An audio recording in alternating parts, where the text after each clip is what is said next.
పలనాటి జిల్లా ప్రజానీకం, ప్రత్యేకించి మాచర్ల నియోజకవర్గ ప్రజానీకం ప్రశాంతంగా నిద్రపోతుంది.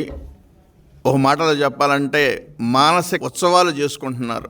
ఇప్పటి వరకు ఎప్పుడు ఏం జరుగుతుందో, ఎప్పుడు ఎవరి మీద ఎవరు కేసు పెడతారో, ఎటువంటి అరాచకాలు జరుగుతాయని బిక్కుబిక్కుమంటూ ఉన్న పల్నాడు జిల్లాలో మాచర్లకి ఒక స్వతంత్రం వచ్చిందనే ఊపిరి పీల్చుకుంటున్నట్టు స్పష్టంగా కనబడతా ఉంది. దీనికి కారణం ఒకటి, పిన్నెల్లి అరెస్ట్. ఈరోజు పిన్నెల్లి అరెస్ట్ ఆనందాన్ని కలగజేస్తుంది పల్నాడు జిల్లా ప్రజానీకానికి. అనుకుంటున్నారు, వైఎస్ఆర్ పార్టీ వాళ్ళందరూ అనుకుంటున్నారు అక్రమంగా పిన్నెల్లిని అరెస్ట్ చేశారని. ఒకసారి భాగవతాలన్నీ ఒకదాని తర్వాత ఒకటి ఒకసారి గుర్తు తెచ్చుకున్న ప్రజానీకం ఆనందంగా ఉన్నారు. నువ్వు ప్రజాస్వామిక విధానాన్ని తుంగలో తొక్కావు. నువ్వు ఒకటే కాదు, నీ చరిత్ర అంతా ఒకసారి వెనక్కి తీసుకురావాల్సిన పరిస్థితి. నువ్వు చేసిన అక్రమాలు, నువ్వు చేసిన అన్యాయాలు, నువ్వు చేసిన దౌర్జన్యాలు, అక్రమ మైనింగ్, ఇవన్నీ నువ్వు ట్రాన్స్పోర్టేషన్, ఇవన్నీ కోట్ల రూపాయలు, వందల వేల కోట్ల రూపాయలు దోచుకున్న పరిస్థితి ఇప్పుడే వరకే పోలేదు. ఇది ఒక మాటలో చెప్పాలంటే అప్రజాస్వామికాన్ని పాటించినందుకు నీకు ఇది ఒక ట్రైలర్గా ఒకసారి ఆలోచించుకోవాల్సిన పరిస్థితి. వదిలిపెట్టదు, ఈ యొక్క ప్రభుత్వం వదిలిపెట్టదు. నీ యొక్క చేసిన ప్రతి అన్యాయం, నువ్వు చేసిన ప్రతి దోపిడీ, నువ్వు చేసిన దౌర్జన్యం, నువ్వు చేసిన హత్యలు, ఇవన్నీ ఒకదాని తర్వాత ఒకటి బయటకు వస్తాయనేది కూడా ఈ సందర్భంగా నేను తెలియజేస్తున్నాను. ప్రజాస్వామ్యం విలువలను కాపాడాల్సిన ఒక ఎమ్మెల్యేగా ఉండి ఒక ఎలక్షన్స్ జరిగేటప్పుడు, జెడ్పీటీసీ, ఎంపీటీసీ ఎలక్షన్స్ జరిగేటప్పుడు ఒక నియంతలా ప్రవర్తించావు.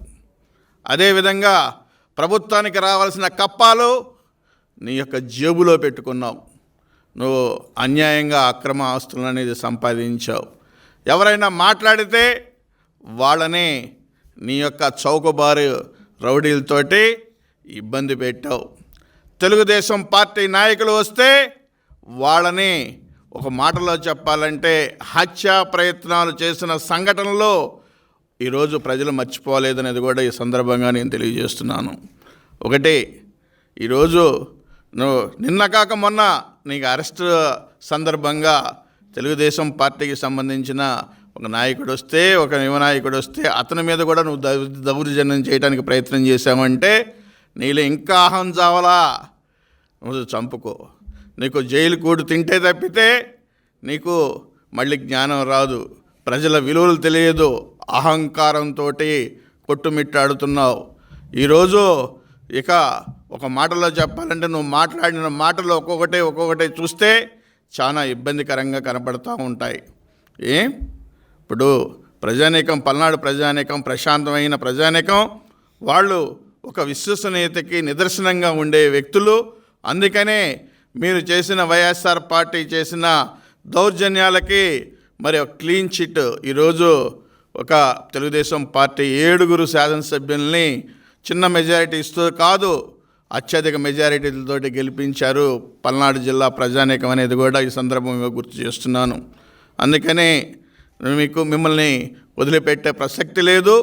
మీరు చేసింది ఒక్కొక్కటి తవ్వాల్సిన బాధ్యత ఉంది ఈ ప్రభుత్వానికి. నేను ఈ ప్రభుత్వానికి కూడా, కూటమి ప్రభుత్వానికి కూడా తెలుగుదేశం పార్టీ తరపు నుండి నేను విజ్ఞప్తి చేస్తున్నాను. ఇదే పిన్నెల్లి సోదరులు చేసిన దౌర్జన్యాలన్నిటినీ ఒక్కొక్కటి బయటకు తీయాలనే దాని మీద ఈ ప్రభుత్వానికి నేను విజ్ఞప్తి చేస్తున్నాను. తప్పనిసరిగా ఇక్కడ ఇటువంటి దోషుల్ని శిక్షించడం వలన మరి ప్రజానీకం కూడా హర్షిస్తారు. అదేవిధంగా భవిష్యత్తులో ప్రజాస్వామ్య విధానాల్లో ముందుకు నడవడానికి అవకాశాలు ఉంటాయి అనేది కూడా ఈ సందర్భంగా తెలియజేసుకుంటూ, తప్పనిసరిగా ఎవరైనా సరే భవిష్యత్తులో ఈ యొక్క ప్రభుత్వం, ఇప్పుడు జరుగుతున్న ఈ ప్రభుత్వం, చంద్రబాబు నాయుడు గారు కూటమి ప్రభుత్వం మరి భవిష్యత్తులో విలువలతోటి ముందుకెళ్తుంది అనే విశ్వాసం ప్రజల్లోకి వచ్చింది, అభివృద్ధి జరుగుతుందనేది ప్రజల విశ్వసిస్తున్నారు. తప్పనిసరిగా సామాన్యునికి న్యాయం జరుగుతుందని విశ్వసిస్తున్నారు. తప్పనిసరిగా ఇటువంటి గూండాయిజాన్ని మరి రూపుమాపుతారనే దాని మీద కూడా ఆలోచిస్తున్నారు. ఇంకోటి విషయం కూడా చెప్పాలి. నిన్న ఎలక్షన్స్ అప్పుడు తెలుగుదేశం పార్టీకి సంబంధించిన కార్యకర్తల మీద మరి దౌర్జన్యాలు చేసి వాళ్ళ మీదే కేసులు పెట్టిన సంఘటనలు కూడా ఈరోజు కూడా ఉన్నాయి. ఈరోజు వరకు కూడా పల్నాడు జిల్లాలో జైల్లో తెలుగుదేశం పార్టీ కార్యకర్తలు ఉన్నారు అంటే ఒకటి, నువ్వు ఆ రోజు మీ ఇన్ఫ్లుయెన్స్ తోటి కేసులు బుక్ చేయించారు మీకున్న అక్కడున్న పోలీస్ డిపార్ట్మెంట్ తోటి. ఈరోజు రేపు మీరు కూడా అనుభవిస్తారు. ఎప్పుడు న్యాయం గెలుస్తుంది, ధర్మం గెలుస్తుంది, దానికి నిదర్శనం ఈరోజు తెలుగుదేశం పార్టీ కూటమి మరి అధికారంలోకి రావటం అనేది ఒకసారి గుర్తుపెట్టుకోవాల్సిన పరిస్థితి ఉంది. తప్పనిసరిగా నీ యొక్క ఆటలు ఇక చెల్లవు, అయిపోయింది. మీ పేజీ మీరు తోక ముడుచుకొని ఇంటికి పోవాల్సిన పరిస్థితి వచ్చింది. ఇంకా భవిష్యత్తులో కూడా మీ రాజకీయ చరిత్ర కూడా ఉండదు అనే దాని మీద కూడా ఈ సందర్భంగా నేను తెలియజేస్తున్నాను. మరి పల్నాడు జిల్లాలంటేనే గడిచిన 5 ఏళ్లుగా వైసీపీ ప్రభుత్వం ఉన్నప్పుడు అవినీతి, అక్రమాలకి, దుర్మార్గాలకి అడ్డా మరి వైసీపీ ప్రభుత్వం, వాళ్ళ ఎమ్మెల్యేలు, ఇవన్నీ కూడా ప్రజలు గుర్తుపెట్టుకున్నారు. అదేవిధంగా మరి పల్నాడు గడ్డ మీద గుట్కా, గంజాయి, మద్యం మాఫియా ఇవన్నీ కూడా ఎవరు చేశారంటే మరి వైసీపీ ప్రభుత్వంలో వాళ్ళ ఎమ్మెల్యేలు, వాళ్ళ మినిస్టర్లు చేయడం జరిగింది. మరి జగన్మోహన్ రెడ్డి గారు కానీ వాళ్ళ ఎమ్మెల్యేలు కానీ మినిస్టర్లు కానీ ఎప్పుడు కూడా దాని మీద చర్యలు తీసుకోలేదు. ప్రజాస్వామ్యాన్ని కాపాడటానికి కూడా ప్రయత్నం చేయలేదు. పల్నాడు జిల్లాలో 5 ఏళ్లుగా ఎంతోమందిని పొట్టను పెట్టుకున్నారు. మరి జల్లయ్యని కానీ పెదకోటయ్యని కానీ ఈ విధంగా ఎంతోమందిని పొట్టను పెట్టుకోవడం జరిగింది. అదేవిధంగా పెదగార్లపాడులో అంకులను చంపడం జరిగింది. అదేవిధంగా పల్నాడు జిల్లాలో దాదాపు 300 మీద మరి హత్యా ప్రయత్నం చేయడం జరిగింది. దాదాపు 3000 కుటుంబాలు పల్నాడు జిల్లాను దాటి ఎక్కడో వలస వెళ్ళి నిరాశ్రయులుగా మిగిలిపోవడం జరిగింది. మరి ఇవన్నీ కూడా చెప్తుంటే కళ్ళమ్మటి రక్తం రావాలి. ఇటువంటి దారుణాలు చేస్తున్న నర్సరాపేట ఎమ్మెల్యే గోపిరెడ్డి శ్రీనివాసరెడ్డి కానీ, మాచర్ల ఎమ్మెల్యే పిన్నెల రామకృష్ణారెడ్డి కానీ ఒకసారి ప్రజల మనోభావాలు దెబ్బతిన్నాయి అని ఎప్పుడు కూడా ఆలోచన చేయలేదు. మరి టీడీపీ నాయకులు ఎవరు వెళ్ళినా కానీ వారి మీద దాడులు చేయటం, కిరాయి గుండాలను అడ్డం పెట్టుకొని, పోలీసు వ్యవస్థను అడ్డం పెట్టుకొని వారి పరిపాలన సాగించారు. అంటే ఈ విధంగా చేసినప్పుడు ప్రజల్లో ఎంత అలజడి ఉంటుందో ఒకసారి ఆలోచన చేయండి. అటువంటి అలజడి వల్ల మొన్న జరిగిన ఎలక్షన్స్లో మరి మాచర్లలో కూడా విపరీతమైన మెజారిటీ రావడం జరిగింది. అంటే ప్రజల మనోభావాలు ఎప్పుడు అర్థం చేసుకోవాలి. ఒక ఎమ్మెల్యే అంటే ఒక కిరాయి గూండా లాగానో దుర్మార్గుడు లాగానో ఉండటానికి వీల్లేదు. ప్రజల కోసం మనం ఉన్నాం, ప్రజలు మనల్ని గెలిపించారు, మంచి పరిపాలన చేయాలని ఆలోచన చేయాలి. మరి ఇటువంటి పరిస్థితుల్లో మరి పిన్నెల రామకృష్ణారెడ్డి గారు కానీ వీళ్ళందరూ కూడా మరి రెండతిందల మండలం పాల్వాయి గేట్లో ఈవీఎం పగలగొట్టడం జరిగింది. అక్కడున్న మరి ఏజెంటు శిరోమణి గారి మీద దాడి చేయడం జరిగింది. అదేవిధంగా కారంపూడి వచ్చి సిఐ నారాయణ స్వామి మీద కూడా దాడి చేయడం జరిగింది. అదేవిధంగా ఎన్నోసార్లు మనం పల్నాడు జిల్లా వెళ్ళినప్పుడు మాచర్ల తెలుగుదేశం పార్టీ నాయకుల మీద, కార్యకర్తల మీద దాడులు చేయడం జరిగింది. ఇవన్నీ కూడా ప్రజలు దృష్టిలో పెట్టుకుంటారు. అందుకనే మీకు సరైన శిక్ష వేయటం జరిగింది. మీరైతే ఎన్ని దాడులు చేశారో చట్టం దాని పని చేసుకుపోతుంది. న్యాయం తాత్కాలికంగా దెబ్బతినొచ్చు కానీ ధర్మం ఎప్పుడు గెలుస్తుంది. అదేవిధంగా ఇవాళ పిన్నెల రామకృష్ణారెడ్డిని మరి అరెస్ట్ చేయడం జరిగింది. ఇటువంటి చర్యలు రాబోయే కాలంలో ఏ నాయకుడు కూడా చేయడానికి వీల్లేదు. తగిన చర్యలు చట్టం తీసుకుంటుంది.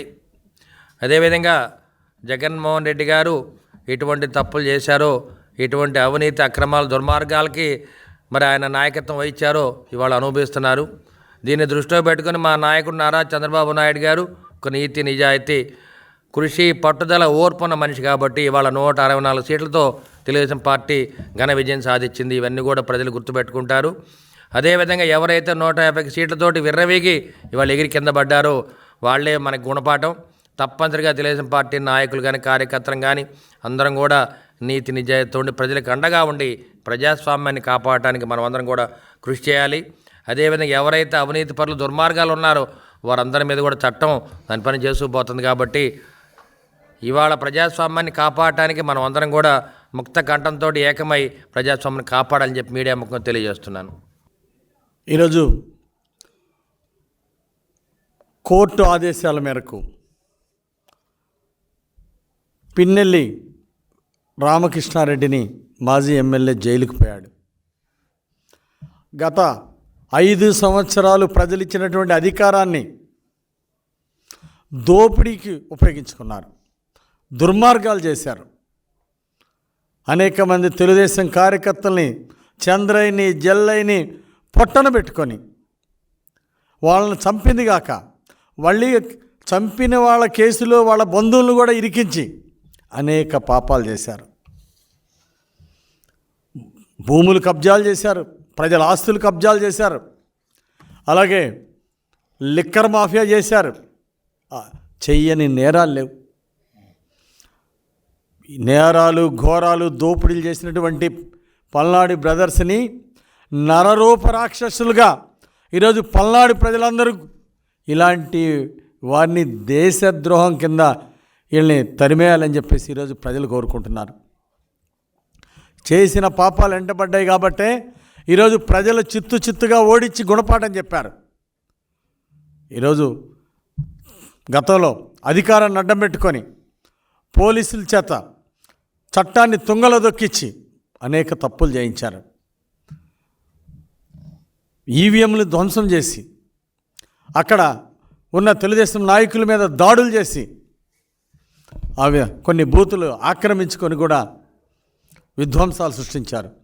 విధ్వంసాలు చేసి దోపిడీలు చేసి ప్రజల్ని హింసించినటువంటి ఈ దుర్మార్గులకి ప్రజాకోర్టులో శిక్ష పడింది. నేడు చట్టంలో వీరు చేసినటువంటి నేరాలన్నీ వెలికితీసి వీరిని కఠినంగా శిక్షించాల్సిన అవసరం ఉంది. ఇలాంటి నరరూప రాక్షసులు ప్రజల మధ్య కాదు ఉండాల్సింది, జైళ్ళల్లో ఉండాలి. అలాగే ఆనాడు వీళ్ళకి సహకరించినటువంటి అధికారులు, చట్టాన్ని తుంగలో దొక్కినటువంటి అధికారుల్ని దీన్ని సమగ్రంగా దర్యాప్తు చేసి తప్పు చేసినటువంటి అధికారుల్ని, చట్టాన్ని తుంగలో దొక్కినటువంటి పోలీస్ అధికారుల మీద కూడా చర్య తీసుకోవాలని మేము ప్రభుత్వాన్ని కోరుతాం. ఎవరైతే అధికారులు తప్పు చేశారో, చట్టాన్ని తుంగలో తొక్కారో అలాంటి వారి మీద కూడా కఠినంగా చర్య తీసుకోవాల్సిన అవసరం ఉంది. తప్పనిసరిగా రాష్ట్ర ప్రభుత్వాన్ని మేము కోరుతున్నాం. ఈరోజు ఇలాంటి 5 సంవత్సరాలు దోపిడీ చేసినటువంటి ఇలాంటి వారిని కఠినంగా శిక్షించాల్సినటువంటి అవసరం ఉంది. భవిష్యత్తులో ఇలాంటి నేరాలు పాల్పడకుండా ప్రజలకి ఒక సందేశం వెళ్ళాల్సినటువంటి అవసరం ఉంది. ఇలాంటి వాళ్ళకి గుణపాఠాలు నేర్చుకున్నప్పుడే భావితరాలకి ఇలాంటి దుర్మార్గాలు చేయకుండా ఉంటారు. శిశుపాలుడు 100 తప్పులు చేసిన తర్వాత ఏ విధంగా అయితే శిక్ష పడిందో ఈరోజు 1000 తప్పులు చేసినటువంటి మాచర్ల పిన్నెల్లి బ్రదర్స్కి శిక్ష తప్పదు. ఈరోజు మాచర్ల ఎమ్మెల్యేతో పాటు అనేక అరాచకాలు చేసినటువంటి ఆయన తమ్ముడు పిన్నెల్లి వెంకటరామరెడ్డిని వెంటనే అరెస్ట్ చేయాలని డిమాండ్ చేస్తున్నాం.